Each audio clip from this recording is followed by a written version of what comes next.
పశ్చిమాసియాలో యుద్ధం 5వ వారానికి చేరుకున్న క్రమంలో మరింత భీకరంగా మారుతోంది. ఇరాన్లోని కీలక ప్రాంతాలే లక్ష్యంగా అమెరికా, ఇజ్రాయెల్ విరుచుకుపడుతున్నాయి. ఇరాన్లోని తబ్రీజ్ నగరంలో ఉన్న ఒక పెట్రోకెమికల్ ప్లాంట్పై అమెరికా, ఇజ్రాయెల్ దళాలు దాడులు చేశాయి. దీనివల్ల టెహ్రాన్ సహా పలు నగరాల్లో విద్యుత్ సరఫరా నిలిచిపోయింది.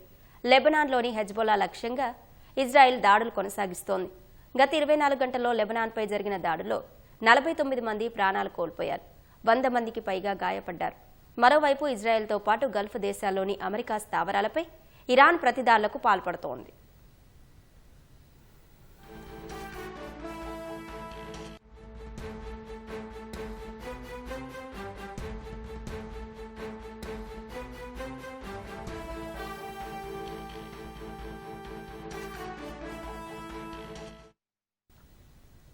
ఉత్తర ఇజ్రాయెల్లోని హైఫా నగరంలో ఉన్న చమురు శుద్ధి కేంద్రంపై ఇరాన్ దాడి చేసింది. ఫలితంగా ఓ చమురు ట్యాంకర్ మంటల్లో చెలరేగాయి.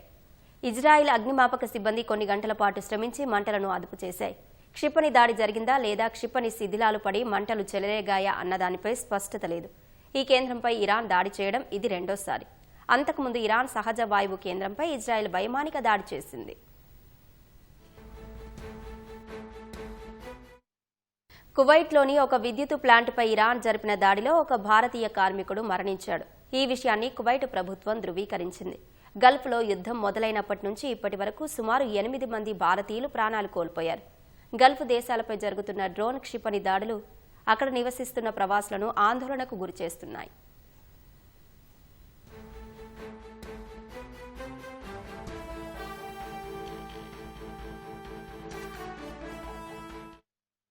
ఇరాన్ ప్రయోగించిన పలు క్షిపణులను ఇజ్రాయెల్ రక్షణ వ్యవస్థ అడ్డుకుంది. ఈ పరిణామంతో ఇజ్రాయెల్ వ్యాప్తంగా హెచ్చరిక సైరన్లు మోగుతున్నాయి. మరోవైపు యెమెన్కు చెందిన హూతీ రెబల్స్ ఇజ్రాయెల్ పైకి 2 డ్రోన్లతో దాడికి పాల్పడ్డారు. వీటిని ఇజ్రాయెల్ రక్షణ వ్యవస్థ అడ్డుకుంది. దక్షిణ లెబనాన్లో జరిగిన దాడిలో ఐక్యరాజ్య సమితికి చెందిన ఓ శాంతి పరిరక్షకుడు మరణించారు.